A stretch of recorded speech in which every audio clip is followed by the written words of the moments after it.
আসসালামু আলাইকুম সুপ্রিয় শিক্ষার্থীবৃন্দ, নির্ণায়কের খুবই ইম্পর্টেন্ট একটা কনসেপ্ট হচ্ছে অনুরাশি বের করা, আরেকটা হচ্ছে সহগুণক বের করা, আরেকটা কনসেপ্ট আমরা জানি যে হচ্ছে মান নির্ণয়। তিনটা কনসেপ্ট পড়লেই কিন্তু আসলে নির্ণায়ক শেষ, ঠিক আছে? তো এই অনুরাশি আর সহগুণক, একটা চিহ্ন ছাড়া অনুরাশি আর চিহ্ন সহ যখন নিব তখন এটা হচ্ছে সহগুণক। তো এখান থেকে অনেক বেশি প্রশ্ন চলে আসে আসলে যে দেখো এই নির্ণায়কটার 1/3তম অনুরাশি 2 হইলে x এর মান কত। অনুরাশিতে কিন্তু কোনো চিহ্ন নাই, চিহ্ন ছাড়া। তাহলে আমাকে 1/3, এখন 1/3 বলতে কি বুঝাইছে? 1 নাম্বার সারির 3 নাম্বার কলাম। তাহলে এই যে 1 নাম্বার সারি, তারপরে হচ্ছে আমাদের কলাম নাম্বার 3, ঠিক আছে? 1 নাম্বার সারি কলাম নাম্বার 3, তার মানে এই যে এইটা 6 এর অনুরাশি চাইছে। তাহলে 6 এর অনুরাশি আমাকে বলে দিছে, এখানে সরাসরি বলতেই পারতো যে 6 এর অনুরাশি কত।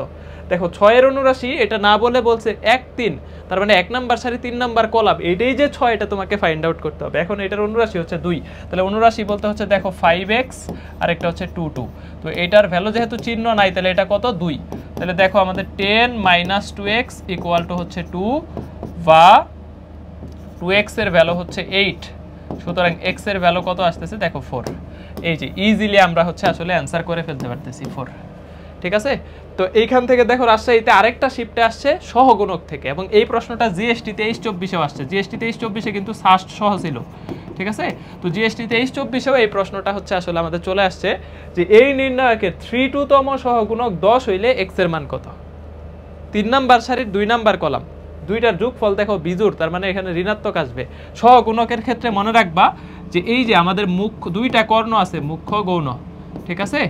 এই দুইটা কর্ণের যে 5টা ভুক্তি আছে, হ্যাঁ, এই দুইটা কর্ণের যে 5টা ভুক্তি আছে, এই 5টা ভুক্তি আমাদের পজিটিভ। এটা ছাড়া এই যে এটা এটা এটা এটা এই 4টা ভুক্তির সহগুণক বের করতে বললে আমাদের হচ্ছে ঋণাত্মক হয়ে যাবে, মানে সামনে একটা মাইনাস নিয়ে বাকিটা অনুরাশির মতো করে ফেলবো। তো দেখো এখন আমাদের হচ্ছে আমরা যদি একটু বাইর করি যে এইখানে দেখো আমাকে 3 2, 3 নাম্বার সারির 2 নাম্বার কলাম, এই যে 3 নাম্বার সারি 2 নাম্বার কলাম, তার মানে এইটার আমার হচ্ছে সহগুণক বের করতে বলছে।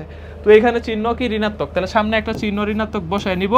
আর দেখো তাহলে থাকতেছে 1 2 3x, এই যে 1 2 3x। তো এইটার সহগুণক বলছে যে 10, তাহলে = 10। বা এখন তুমি চাইলে ওই মাইনাসটাকে ওই পাশে দিয়ে দিতে পারো। তাহলে দেখো আমাদের থাকতেছে x - 6 = -10, বা x = দাঁড়াইতেছে আমাদের -4।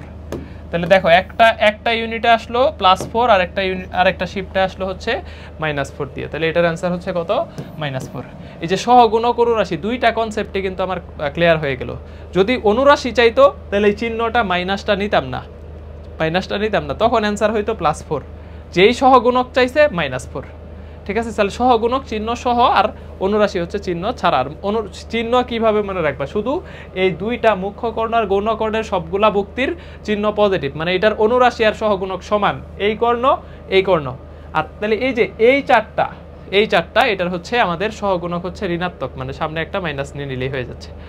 তো ইজি না? একদম ইজি। তাহলে দেখো নির্ণায়কের মান নির্ণয়, নির্ণায়কের অনুরাশি, সহগুণক, এই তিনটা কনসেপ্ট ভালো করে শিখলে কিন্তু পুরো নির্ণায়ক ক্লিয়ার হয়ে যায়।